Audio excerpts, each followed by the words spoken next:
আমার জন্মদিনে আমি কি কি খাওয়া দাওয়া করেছি চলো আজকে ভিডিওতে সবটাই শেয়ার করি।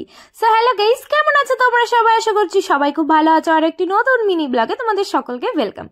আমার সামনে যে এত সুন্দর করে খাবার সাজানো দেখতেই পারছো, এই সমস্ত কিছু কিন্তু করেছে আমার বর নিজের হাতে। এখানে দেখতে পাচ্ছ দুটো বড় বড় লেগ পিস ছিল, তার সাথে পায়েস, এখানে চাটনি, এখানে বড় একটা মাছ ভাজা আর ফ্রাইড রাইস, তার সাথে 5 রকমের ভাজাভুজির মধ্যে ছিল বেগুন ভাজা, গাজর ভাজা, পটল ভাজা, ফুলকপি ভাজা আর আলু ভাজা।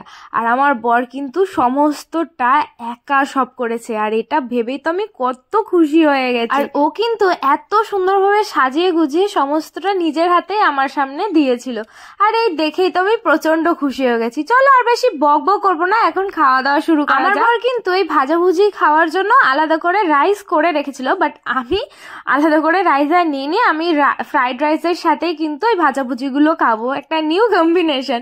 তো ফার্স্টে এই বেগুন ভাজা দিয়ে কিন্তু আমি খেয়ে নিয়েছি। বেগুনের যে খোসাটা ছিল ওই খোসাগুলো আমি ফেলে দিয়েছি। কিন্তু ওই ভাজাভুজি সমস্ত রাইসের সাথেই খেয়েছি। বেগুনের সাথে দেখো রাইসটা ভালোভাবে মাখিয়ে বেশ ভালোভাবে খেয়ে নিয়েছি। মনেই হচ্ছিল না যে আমি নর্মাল ভাতের সাথে না, যে রাইসের সাথে খাচ্ছি। তো যাই হোক, তারপরে যে গাজর ভাজা ছিল গাজর ভাজাটাও খাওয়া হয়ে গেছে। এবার একটু খেয়ে নেবো জল, কারণ আমি একবারে সমস্ত কিছু মুখে দিয়ে দিয়েছিলাম। তারপরে ভাজাভুজির মধ্যে ছিল পটল ভাজা, আর যেটা এক পিসই ভেজেছিল দুভাগ করে। তো আমার তো এর সাথে কোনো কিছুই লাগবে না ভাতটা, তোটা আমি একাই খেয়ে নিয়েছি। পটল ভাজা হচ্ছে আমার সব থেকে প্রিয় এই গরমকালের খাবারের মধ্যে। তারপরে কিছু ফুলকপি ভেজেছিল, ফুলকপি ভাজা আমি একটা দুটো খেয়েছি, আর খেয়েছি আলু ভাজা। তো এবার এই রাইসটা সাইড করে খাবো এই এত বড় মাছ ভাজাটা। আর যা ভাজাভুজি ছিল ওগুলো কিন্তু অমিতকে দিয়ে বলো জন্মদিনের ঘন খাবার নষ্ট করতে আছে, তার জন্যই ওকে দিয়ে দিয়েছিলাম।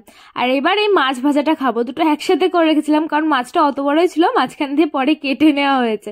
মাছ ভাজাটাও একদম কড়া করে ভেজেছিল, আর আমাকে বলেছে 2 পিস মাছ ভাজাই খেতে, কিন্তু আমি কি করে খাবো বলো এত বড় মাছ ভাজাটা। তো যাই হোক, আমি কিন্তু খাওয়ার চেষ্টা করছিলাম। মাছ ভাজাটা ভীষণ ভালো হয়েছিল। আমি একটুখানি করে মাছ নিচ্ছিলাম আর তার সাথে একটু রাইস নিয়ে খাচ্ছিলাম। অনেক কড়া করে ভেজেছিল, আর কড়া মাছ ভাজাই কিন্তু আমার খেতে বেশ ভালো লাগে। আর দেখো মাছটা কতটা ফ্রেশ ছিল, জানো তো এই কাতলা মাছটা না অনেক বড় ওজনের ছিল। ওখান থেকেই ও 2 পিস নিয়ে এসেছিল, কারণ মাছ ভাজা দিতে হবে 5 রকম ভাজাভুজির সাথেও, তার জন্য। না হলে আজকে আর মাছ নিয়ে আসতো না। কিন্তু গলদা চিংড়ি গিয়ে বেচারা কোথাও পায়নি। তো যাই হোক, বলেছে আমাকে অন্য একদিন গলদা চিংড়ি মালাইকারি করে খাইয়ে দেবে। ওর খুব ইচ্ছা ছিল যে নিজের হাতে রান্না করে আমাকে চিংড়ি মাছটা খাওয়াবে। তো যাই হোক, আমার সাথে দেখো আমার বড় কিন্তু খেতে বসে পড়েছে। আমরা দুজনে একসাথেই খেতে বসেছিলাম সবার খাওয়া দাওয়া হয়ে যাওয়ার পরে। আর এই যে ও বাবু এখন খাচ্ছে, আর আমি ভাবছিলাম এই মাছ ভাজাটা কি আমাকে আবার খেতে হবে। তো বললো যে না, 1 পিস তুলে রাখো, তুমি কালকে সকালে গরম করে খেয়ে নিও।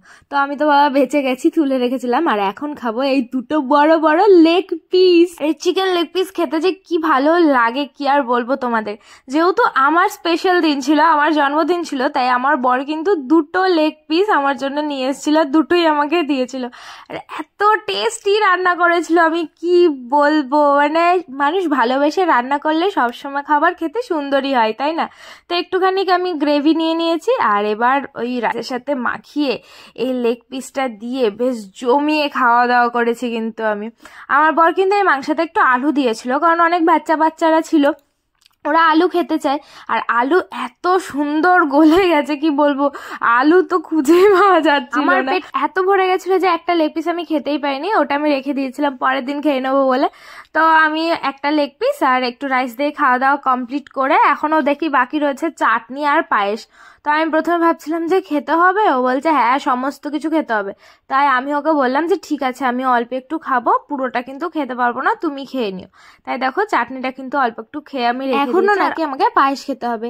এইটাই তো মেন। আর সব থেকে মেন কথা যে ওর নিজের হাতে পায়েস বানিয়ে খাইয়েছে, এটা আমি খাবো না, এটা হয়? তাই আমি এখন ভাবছিলাম যে কি করে খাবো। চামচ তো আমাকে দেয়নি, বলছে হাত দিয়ে খেয়ে নাও, তুমি যেটুকু খাবে খাও।